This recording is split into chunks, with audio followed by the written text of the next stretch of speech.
मैं सुरेंद्र कुमार सुमन अपना YouTube channel पर बहुत बहुत स्वागत करता हूं। आज मैं बायोलॉजी चैप्टर से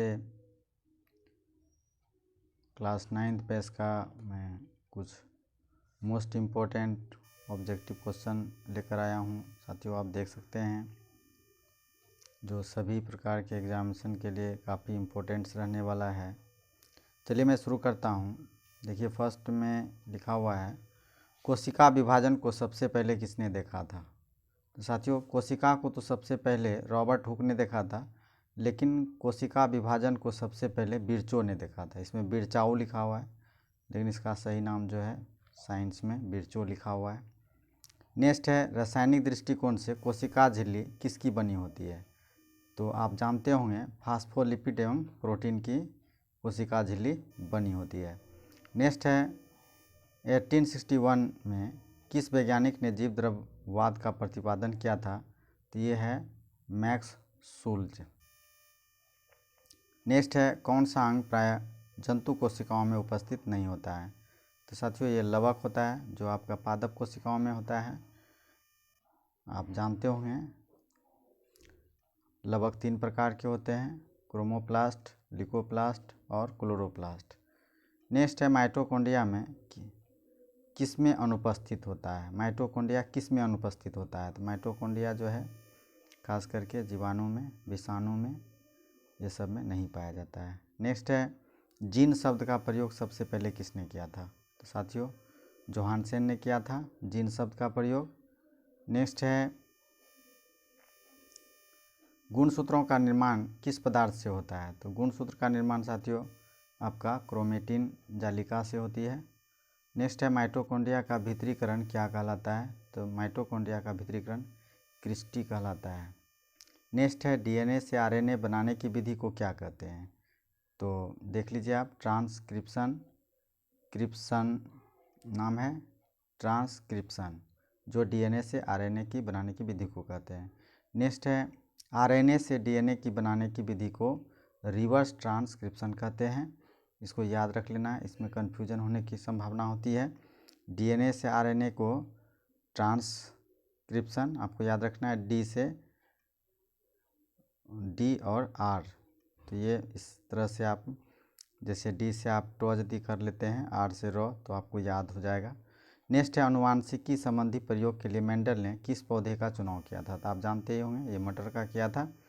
नेक्स्ट है, अनुवांशिकता या आनुवंशिक क्रिया की मूल इकाई क्या है। तो आप जानते होंगे जीन है, जो क्रियात्मक खंड का इकाई भी कहलाता है।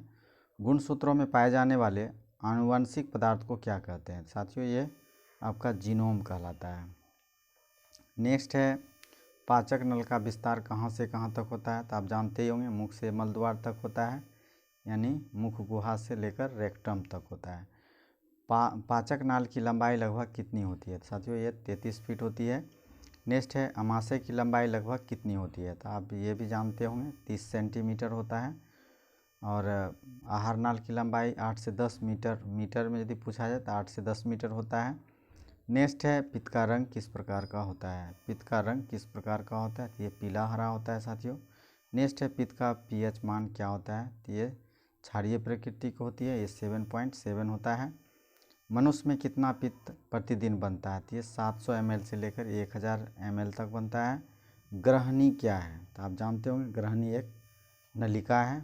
नेक्स्ट है, रक्त में ग्लूकोज की मात्रा बढ़ना क्या कहलाता है। तो साथियों, रक्त में ग्लूकोज की मात्रा बढ़ना आपको डायबिटीज़ या मधुमेह कहते हैं।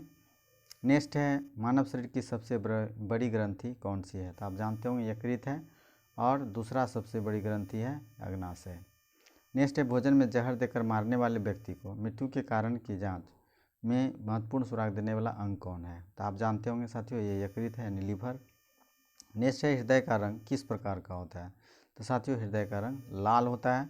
नेक्स्ट, हृदय का भार कितना होता है। तो ये भी आप जानते होंगे, ये 300 ग्राम होता है। सिरा से स्रावित रक्त का रंग कैसा होता है। सिरा से जो रक्त स्रावित होता है साथियों, इसका रंग बैंगनी होता है। नेक्स्ट है, हृदय में प्रति मिनट लगभग कितना रक्त पंप होता है। तो साथियों देखिए, बहुत इंपॉर्टेंट है, ये 5 लीटर रक्त जो है हृदय से प्रति मिनट पंप होता है। नेक्स्ट, सामान्य जीवन काल में मनुष्य का हृदय कितना बार धड़कता है। तो पूरे जीवन काल का दिया हुआ है, ये लगभग 2 अरब से अधिक बार धड़कता है। नेक्स्ट है स्वतंत्र रूप से हृदय की धड़कन को नियंत्रित करने वाला हार्मोन कौन कौन से हैं। तो ये साथियों ये थायरोक्सिन और एड्रीनेलिन है। थायरोक्सिन और एड्रीनेलिन जो मनुष्य के हृदय की धड़कन को नियंत्रित करता है। नेक्स्ट है अम्लता बढ़ने से हृदय की गति पर क्या प्रभाव पड़ता है। तो अम्लता बढ़ने से यह हृदय की गति बढ़ जाती है। नेक्स्ट है रक्त की उत्पत्ति होती है। रक्त की उत्पत्ति कहाँ होती है, तो भ्रूण के मीलोडर्म से होती है। नेक्स्ट है रक्त की प्रकृति कैसी होती है, तो आप जानते ही होंगे हल्का क्षारीय होता है।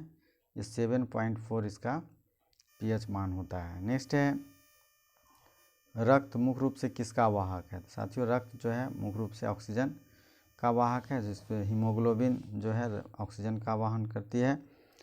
नेक्स्ट है रक्त की कोशिकीय भाग क्या कहलाता है, तो आप जानते होंगे रक्त का कोशिकीय भाग रुधिराणु कहलाता है।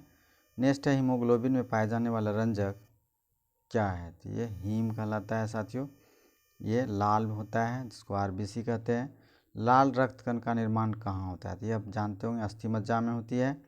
जबकि श्वेत रक्त कणों का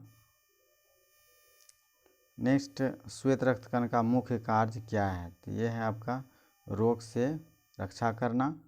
और नेक्स्ट है रक्त थक्का बनाने में सहायक विटामिन कौन सा है, तो साथियों ये आपका विटामिन K है। इसके साथ ही मेरा वीडियो समाप्त होता है। नमस्कार, धन्यवाद।